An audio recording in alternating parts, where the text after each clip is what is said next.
گرچہ عدلیہ کا کردار کبھی بھی غیر متنازع نہیں رہا، نہ اس قدر مثالی کہ دنیا میں اسے فخریہ طور پر پیش کیا جا سکے، جس سے پاکستان میں انصاف کے گرتے ہوئے گراف کو سنبھالا مل سکے، سوائے ان چند ججوں کے فیصلوں کے جن کی بنیاد پر ہمارے عدل کی کمزور عمارت کھڑی ہے۔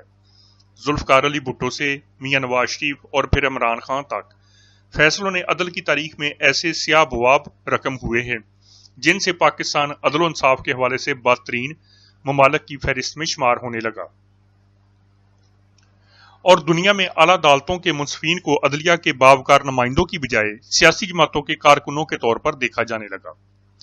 بھٹو کو عالم اسلام میں سر بلند کرنے، پاکستان کو ایٹمی طاقت بنانے، قادیانیوں کو اقلیت قرار دینے،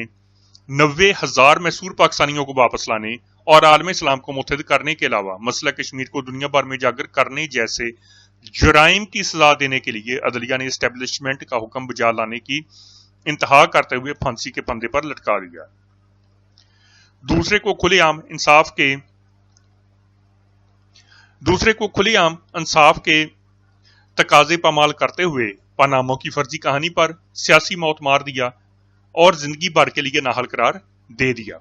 لیکن ملک کے خلاف سازش کرنے اور قومی سلامتی کے اداروں کو نقصان پہنچانے والے تیسرے وزیر اعظم کے ساتھ اس قدر نرم اور جانبدارانہ رویہ اختیار کیا گیا کہ وہ خود کو ناگزیر سمجھنے لگا اور ملک و قوم اور مذہب کے ساتھ کھلواڑ کر کے سیاست میں مذموم مقاصد حاصل کرنے میں خوف، ہچکچاہٹ اور شرمندگی محسوس نہ کرنے والے لیڈر کو انصاف کے تمام تقاضوں کو روندتے ہوئے وہ رائٹیں دیں کہ وہ زمین سے آسمان پر پہنچ گیا اور فرعونیت اور تکبر کا درجہ حاصل کر دیا، نوجوان نسل کو اپنے مقصد کے لیے گمراہ اور بد تہذیب کر کے راستے سے بھٹکا دیا، لیکن یہ سب دیکھتے اور محسوس کرتے ہوئے بھی اس کے لیے ملک کی تباہی کا راستہ ہموار رکھا۔ شاید ان کے نزدیک یہی روایتی انصاف ہو۔ شاید لوگوں کو یاد ہو کہ 18 اگست 2018 کو وزارت عظمیٰ کا منصب سنبھالتے ہی عمران خان کی پہلی اہلیہ جمائمہ گولڈ سمتھ نے ایک ٹویٹ کے ذریعے اپنے سابق شوہر کو مبارکباد کا پیغام دیتے ہوئے کہا تھا کہ اب عمران خان کو اپنا وہ مقصد یاد رکھنا چاہیے جس کے حصول کے لیے انہوں نے یہ منصب حاصل کیا ہے۔ وہ کیا مقصد تھا جس کے حصول کے لیے عمران خان اسٹیبلشمنٹ کے کندھوں پر بیٹھ کر اقتدار میں آئے، اور وہ ان کے مذموم مقاصد وقت گزرنے کے ساتھ ساتھ ایک ایک کر کے بے نقاب ہونے لگے۔ پہلے مقصد کا عقدہ تو اسرائیل کی جانب سے پاکستان کے خلاف اور عمران خان کی حمایت کا اعلان ہے، اور یہی وہ ممکنہ عالمی قوت تھی جو پیچھے کھڑی تھی، اور یہی وہ بیرونی ہاتھ تھا جس کی خواہش اور پشت پناہی میں پاکستان کی فوج اور فوجی تنصیبات پر حملے کرنے کی جرت ہوئی۔ یہ حقیقت ویڈیو کی صورت میں ریکارڈ پر موجود ہے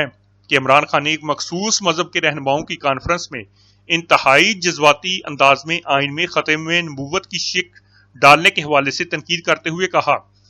کہ یہ جو ختم نبوت کی کلاس تھی جو پاکستان کے آئین میں 1974 میں لے کر آئے، 23 دن پارلیمنٹ میں ڈیبیٹ ہوئی، یہ کوئی علماء یا مشائخ نہیں لے کر آئے، بلکہ پاکستان کی پارلیمنٹ میں 23 دن کی ڈیبیٹ کے بعد ختم نبوت کی کلاس آئی۔ ساری قوم یہ پوچھنا چاہتی ہے کہ کون تھا اس کے پیچھے، کیا وجہ تھی کہ یہ آئین کرنے اور کلاس نکالنے کے لیے یا چینج کرنے کی کیا وجہ امینڈمنٹ کے اندر تھی؟ اس کے لیے یہ قوم ڈیمانڈ کرے گی، قوم اس کا جواب چاہے گی، اس کے لیے جتنی دیر ہوگی اس حکومت کے لیے مشکل بڑھتی جائے گی جب تک اس کا جواب نہیں دے دیتی۔ اس کا تاثر یہ ملتا ہے کہ اگر حکومت نے ان سوالات کے جواب نہ دیے تو عمران خان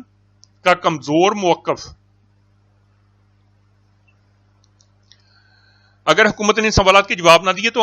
پاکستان کو نشان عبرت بنا دے گا۔ عمران خان کی جانب سے 9 مئی کی بغاوت کا واقعہ رونما ہونا اور فوج اور فوجی تنصیبات کو نشانہ بنانا 1973 کے آئین میں ختم نبوت کی شک شامل کرنے کی سزا بھی ہو سکتی ہے، لیکن واقعہ کے وقوع پذیر ہونے کے حوالے سے عمران خان کا کمزور موقف کوئی پاکستانی ماننے کے لیے تیار نہیں کہ اس غدر اور بغاوت میں حصہ لینے والے ان کے لوگ نہیں تھے۔ اس موقف کا اصل مطلب لیا جائے تو اس بات کی تصدیق ہوتی ہے کہ عمران خان اپنے جان ساروں کو استعمال کرنا جانتے ہیں اور کام نکالنے کے بعد پہنچانے سے انکار بھی کر دیتے ہیں۔ اندین تقلید یا پیروی کرنے والے نادانوں کے لیے یہ نشان عبرت اور لمحہ فکریہ ہے کہ انہوں نے اپنی زندگیاں کس شخص کے لیے برباد کی جس نے اپنا مطلب نکال کر انہیں پہچاننے سے انکار کر کے اپنا اصل روپ دکھا دیا۔ وہ وقت دور نہیں جب عمران خان بھی جیلوں میں صوبتیں جھیلنے والے جانساروں کے درمیان موجود ہوں گے تب شاید وہ جانسار انہیں پہچاننے سے انکار کر دیں۔ تاہم یہ ثابت ہو چکا ہے کہ 9 مئی کی بغاوت پورے ملک میں منظم منصوبہ بندی سے ایک ہی انداز سے عمران خان کے بنائے ہوئے نقشے کے مطابق کی گئی، لیکن اس کی ڈوریں سرحد پار سے ہلائی جا رہی تھیں۔ انٹیلیجنس ایجنسیاں اس بغاوت کے پیچھے محرک تلاش کرنے میں لگی ہوئی ہیں اور اس بات کا کھوج لگانے اور رابطے تلاش کرنے کی کوششوں میں ہیں، اور عمران خان کے اسرائیل، بھارت اور پاکستان دشمن ممالک سے رابطوں کے شواہد اور ذرائع کا کھوج لگا رہی ہیں۔ لیکن اس بار یہ ٹاسک دشوار ہو سکتا ہے، کیونکہ اسلام اور پاکستان کی دشمن قوتیں اور ان کی خفیہ ایجنسیاں را، CIA، MI6 اور موساد ان کے مد مقابل ہوں گی۔